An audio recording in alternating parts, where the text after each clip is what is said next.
Welcome to this episode of Stereotypos. I'm Josh, And I'm Lina. and we are excited to take you with us on our journey of what inspiring leaders wish they knew before. Stereotypos. This basically means stereotypical mistakes.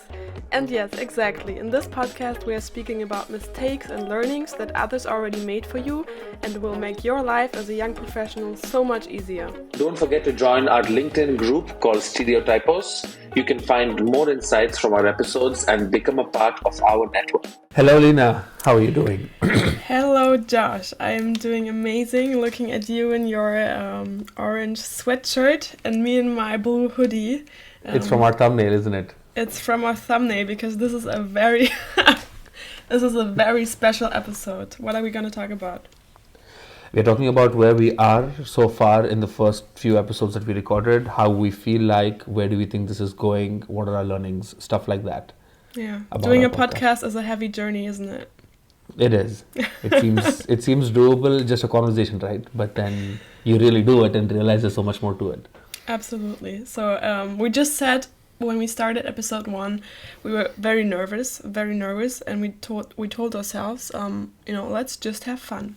Turns out we recorded it 3 times, and now here we are in episode 8, and basically this episode is gonna be about our own learnings and our own typos along the way so far. What do you learn when you do a podcast? What can you do wrong? And I'm very excited to hear yours. We haven't spoken about them yet, but I'm very excited to hear them. And I also have prepared some. To keep it brief, what are your 3 things? And we will go in depth after that. Well, in the spirit of our podcast, I wrote down, you're right, 3 things. And I'm sure you wrote down 3 things too. That's just how we do it over here. But for me, the 3 things are, what is the real importance on technical setup? So I have a couple of thoughts on that and I'll deep dive later.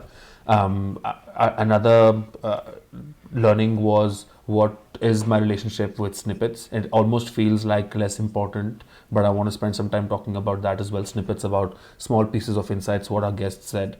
And the third one, I think really for me is the most profound one, is a new quality, a new type of relationship that I have not experienced before, which the podcast brings to me. So I think I'll spend the most time on the third one. How about you, Lina? Yeah, very interested in the last one. So for me, again, keeping it very structured here. Point 1, dare to share your thoughts. So the concept of being confident in what you have to say. The second point is creative freedom and what this means for someone who loves control when you do a podcast.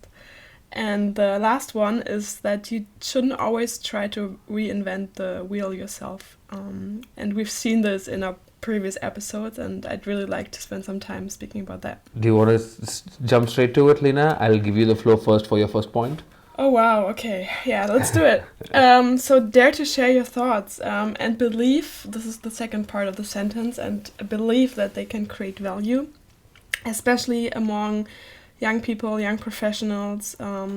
What I observe, and I include myself in this, is a lack of confidence that what you think and the opinion you have can create value and that it matters. And why do I say this? Once we started the podcast, I saw people coming to me and telling me, hey Lina, what you're doing is so great, and your thoughts and your opinion, I appreciate it so much. But honestly, the opinion was the same even before the podcast, but now I'm just putting it out there, and I had a lot of doubt about putting it out there, because then you record it and people can listen to it over and over again and there's no going back. But the difference it made is that when you record it and you put it out there, people listen to it, and all of a sudden I got this feedback like, actually, I really appreciate your opinion, even though I don't agree to it all the time, maybe.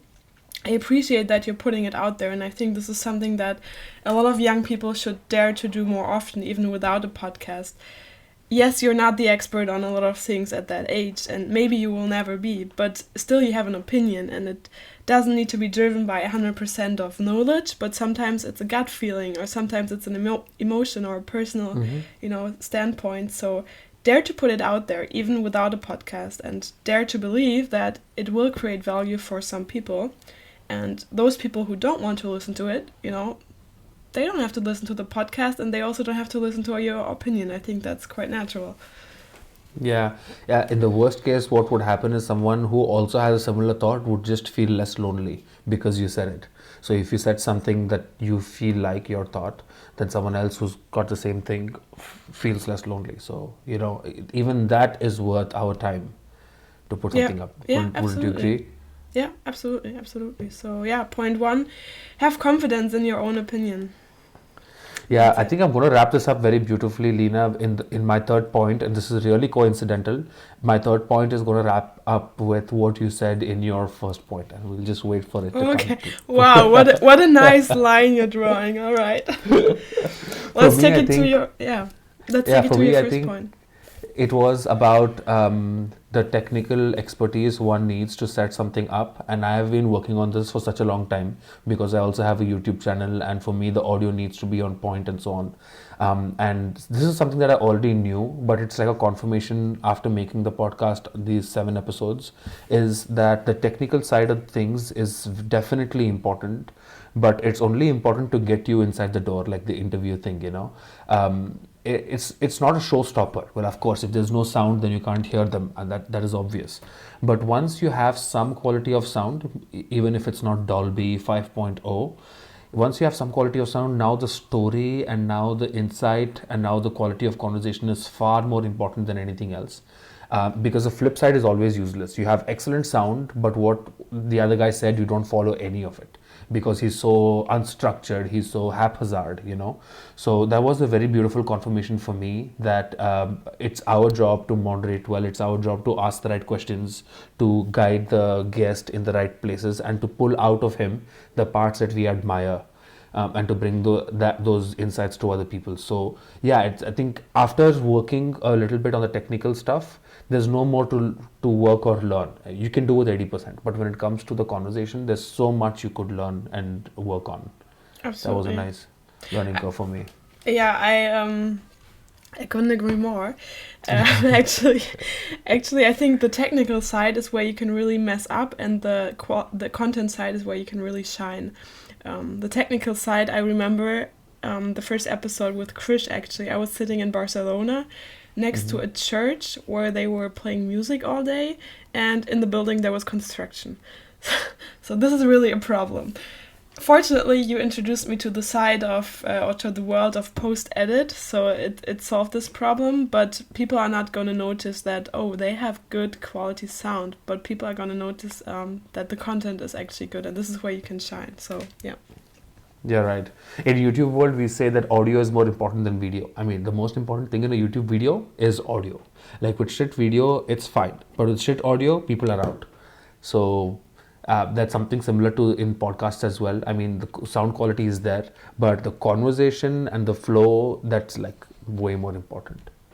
At the same time, I would say for the recording, it was so important that we introduced video, because I don't know how many people actually look at our YouTube videos.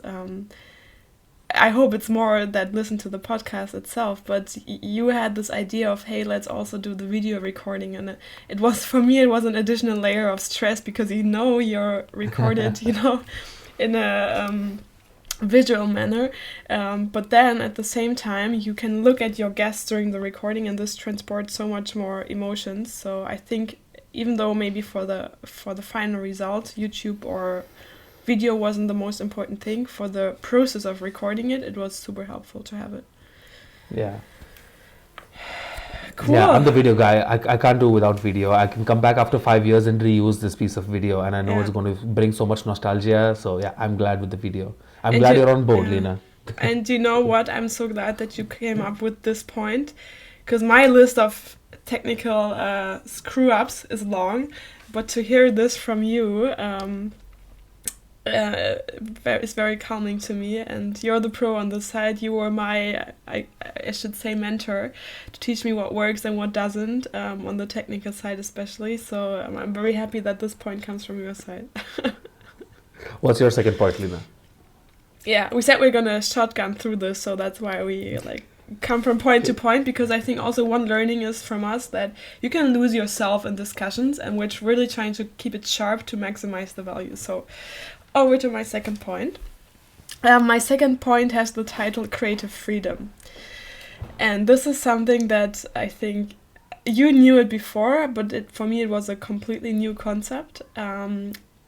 Because I, as a person, I really love control, especially control of the outputs that I'm creating. And I was extremely anxious when you record a podcast and whoever, people who don't like to listen to their own WhatsApp recording or audio, they know what this, what the level of being anxious Cringe. can be. Yeah. It's really cringe to record yourself and listen to it.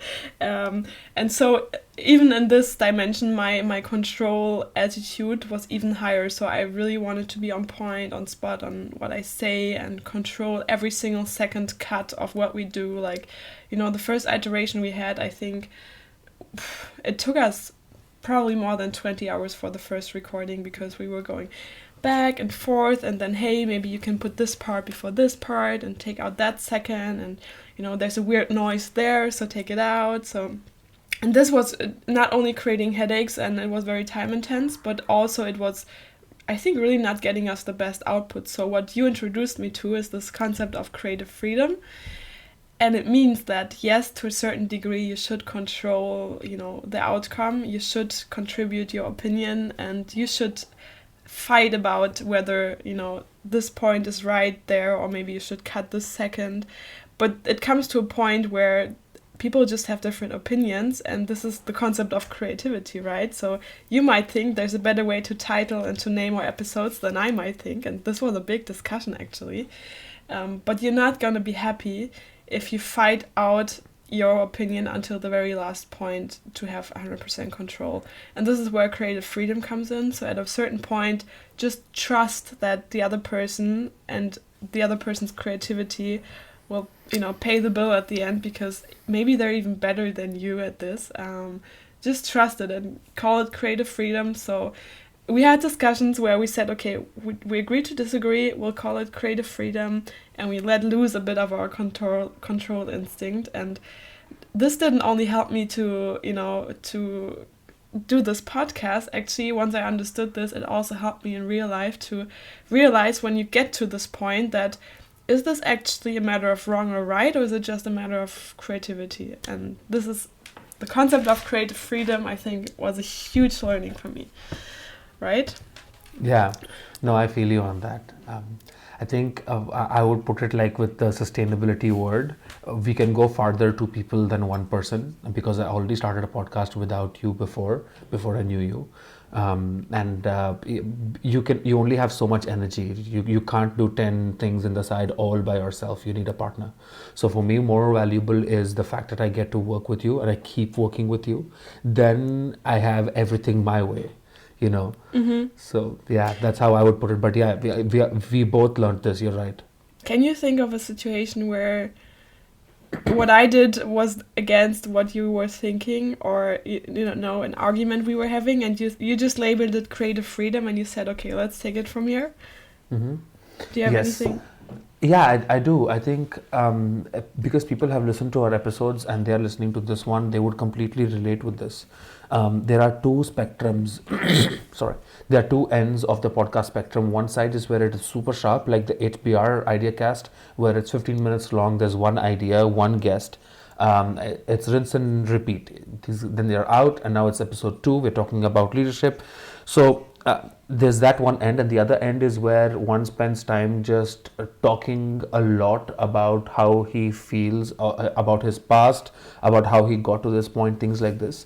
So these are the two ends of the spectrum, and we need to find where we are on. And I feel that Lina tends to sit on the sharp part, where it's super efficient, we do not waste anyone's time, and I tend to pull it a little towards the other end, where we spend some time developing, because otherwise it would be a YouTube video or a LinkedIn post for me. So now that we are here and people are listening when they're biking to work, I'd rather spend some time building it up instead of just saying it. So this is something that we disagreed on, and we finally made a compromise where there is still a structure, and I see the value of it. It's a new beast. It's part Lina and part me. So there's still a structure, but we do allow the guest to spend as much time as he wants to develop and arrive there. So It's that was the good compromise. Yeah, good How example. about you? Yeah, no, I agree. I think it's this is a good example. Another example would be the title discussion we had. So how do you title your podcast in the most efficient way? I listened to podcasts for years and years, and I never thought about this, and it never affected me directly. But when you build your own podcast, yeah, you talk about this. And one specific discussion we had is, so what does the title contain? Does it contain the episode number? Does it contain the speaker's name? Does it contain the content of the episode? I remember And this. I really, really wanted to have the speaker's name in the title. And you said it's important, no doubt about that, but we have so much space, and it's actually very little space, because if you're on your phone and you look up a podcast, you will see just a few letters of the title. So instead of putting the name of the speaker first, which is surely important, let's put the content, Idea. like the Yeah. tagline. And I don't disagree, but I also think, this was just a discussion on what do we put first, and it's such a little point, but I think we had hours and hours of discussion on that. And True. afterwards, we just named it Creative Freedom. We found a compromise, and the first thing you will find in the description now, I think, is the speaker's name. But therefore, we took the content to the tagline. So, yeah. But again, Creative Freedom. I feel you on this, and I kind of feel that the fact that we are struggling with it brings two insights from two people's experience, and it's far more valuable than just one guy's gut feeling, Yeah. So I do see the value of us struggling with it.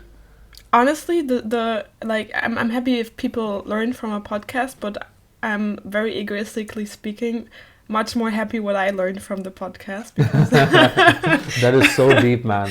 That is so deep. next to all the very good stuff that our speakers said, doing a podcast is a heavy personal journey. It really is on multiple dimensions. But egoistically speaking, I'm very happy that we did this, or we're doing. You learn so much about yourself, right? Yeah. Right. For me, I think the next point would be this is something that I did not. What's the word? I did not experience this before, and I experienced it after we started making the podcast. So I feel this is my value discovery with making podcasts, is the kind of relationships that you have with people.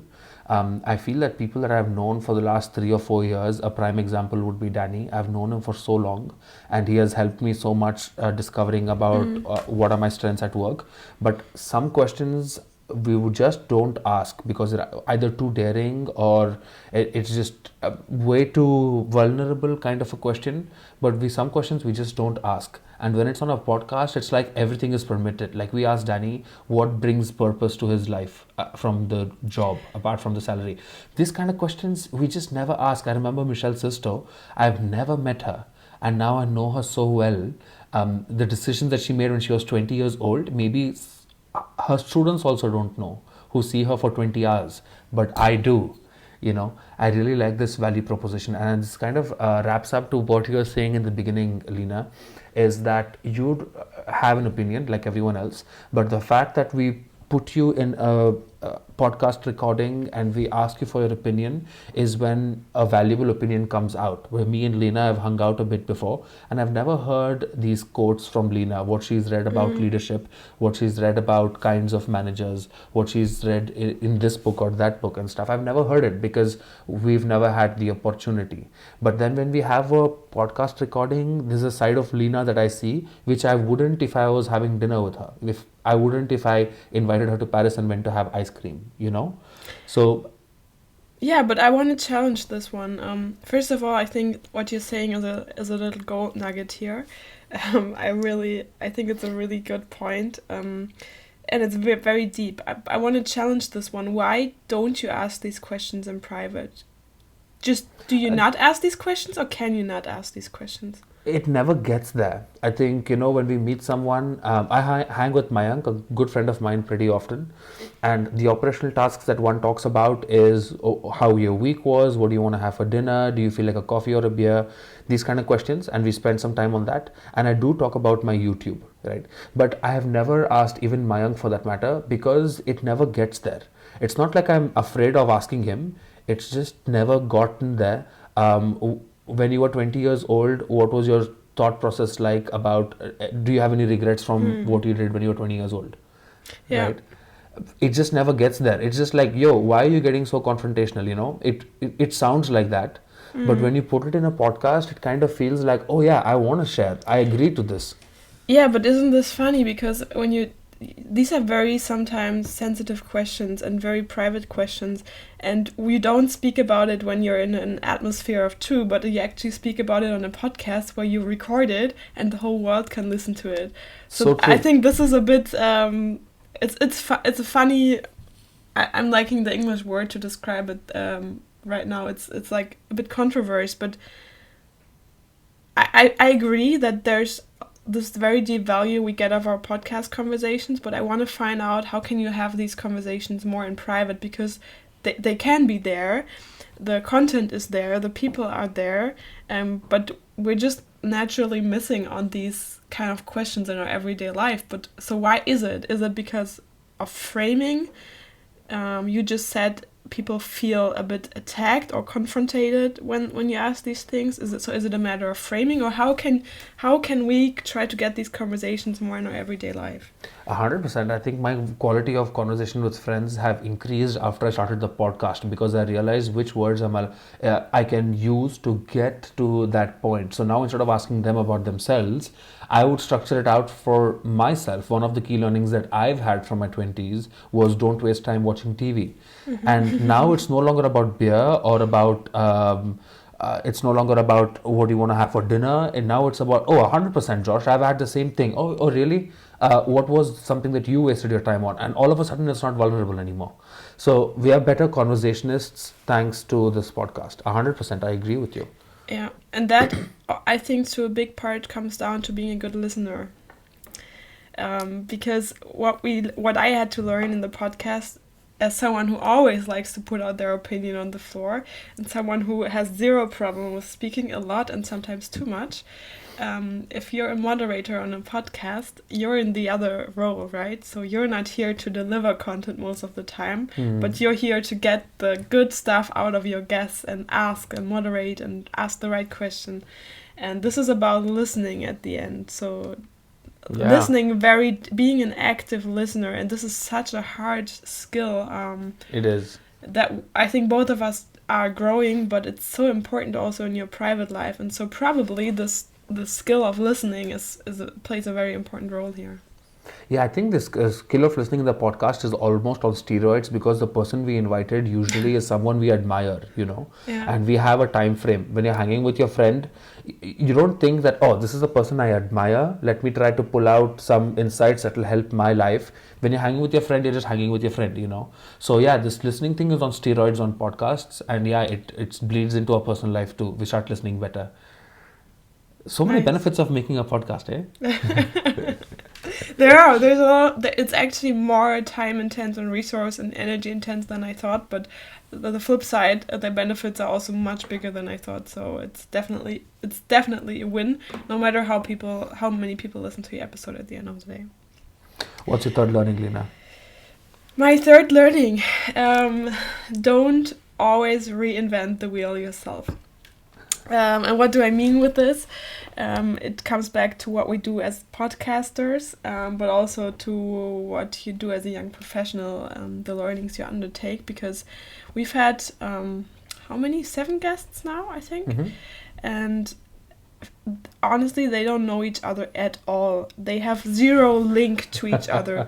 But at the same time, they all come back to the same points over and over again, to the same learnings they did, to the same, in every episode it would be like, hey, we've spoken about this before, maybe you're bringing in another perspective, but this seems to be a relevant point in a lot of people's life who don't even know each other. So there's this red thread, apparently, and just content-wise speaking, like, all of our speakers told us, the importance of networking, the importance of getting a mentor, the importance of, understanding that career is not linear, but it's more of a roller coaster, and you have to be prepared to things to not always go the way you wanted them, and it's good. And, I could go on and on, but probably there's these less than 10 things that everyone said in some way. And so what I want to get to with this is that there is a red line through a lot of things, and a lot of people out there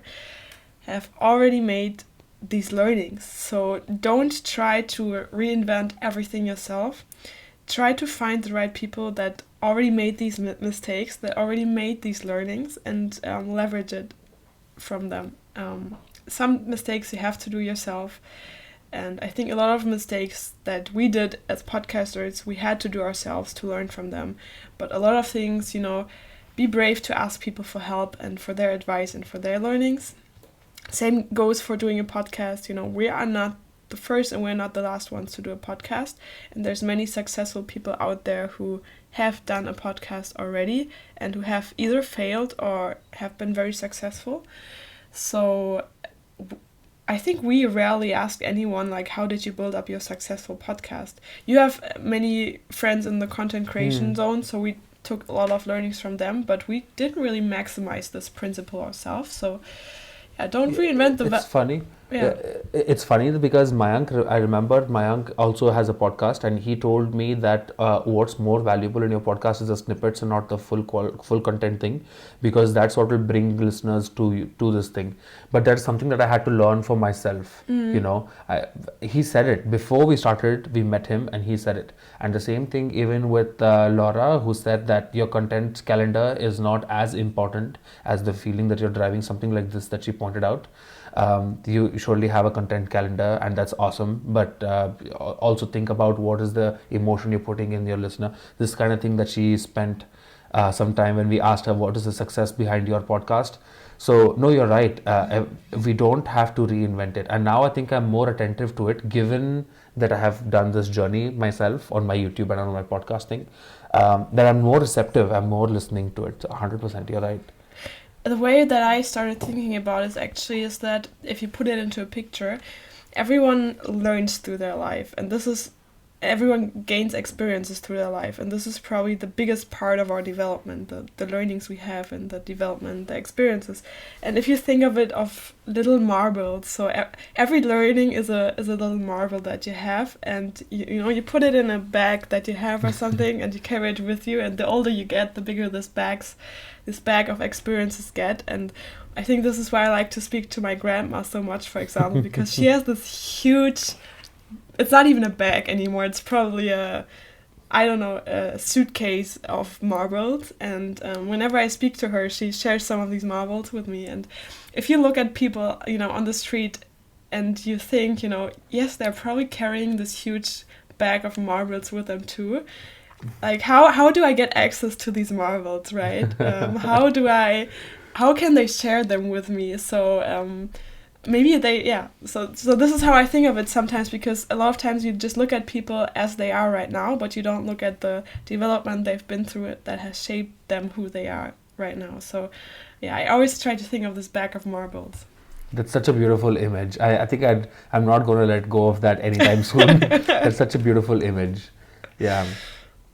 So yeah, and that is my third point. The list could go on long and long with technical screw-ups that I learned from heavily, but you teased your third point very early, Josh, so now I'm excited to hear about it. I finished my third point.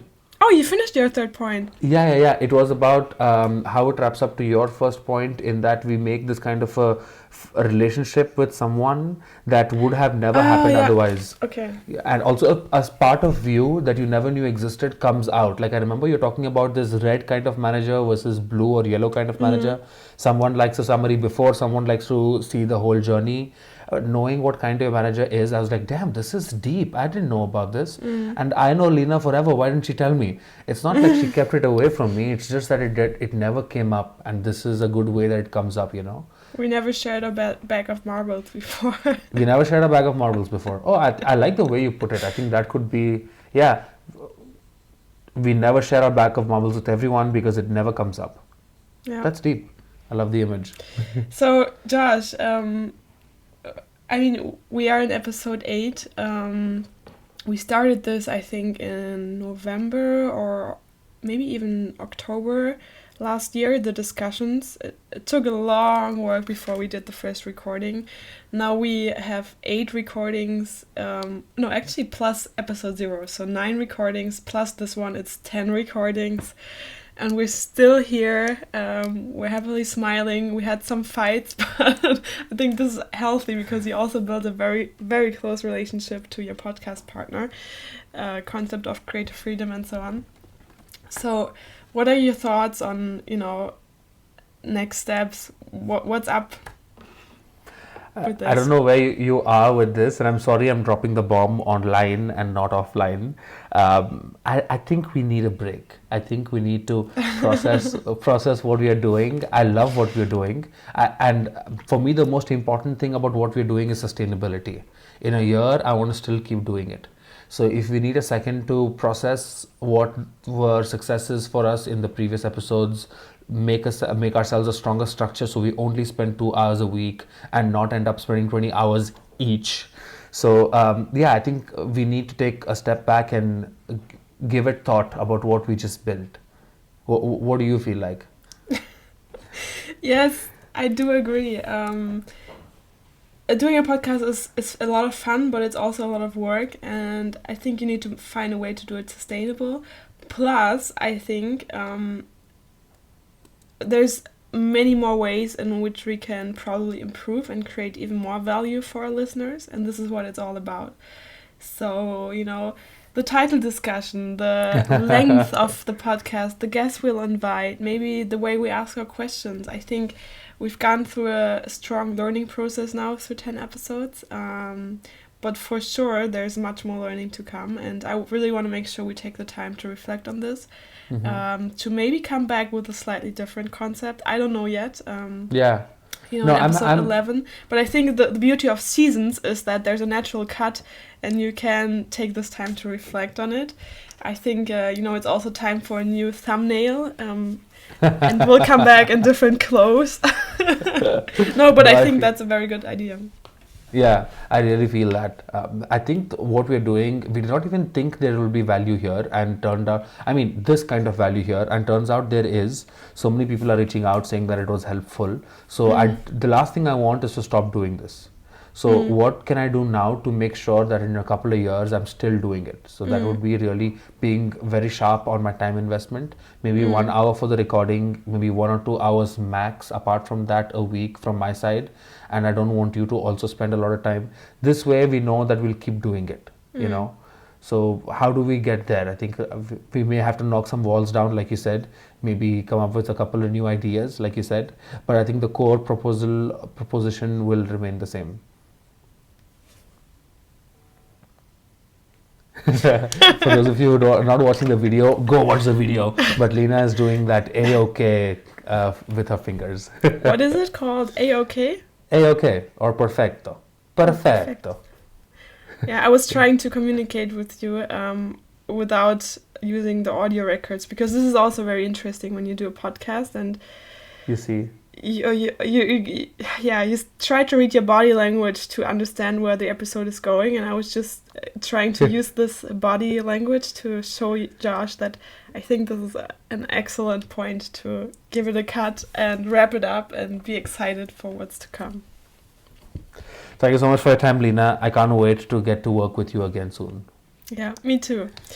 See you around. See you guys. Thank you for tuning in. Bye-bye. Thank you guys for tuning in today. Stereotypos is so much more than just a podcast, so don't forget to join our LinkedIn group called Stereotypos, where you can find even more content, network with our speakers and other inspirational career starters. You'll also find the video versions of our podcast on YouTube. All links in the description. Stay tuned for the next episode and see you around.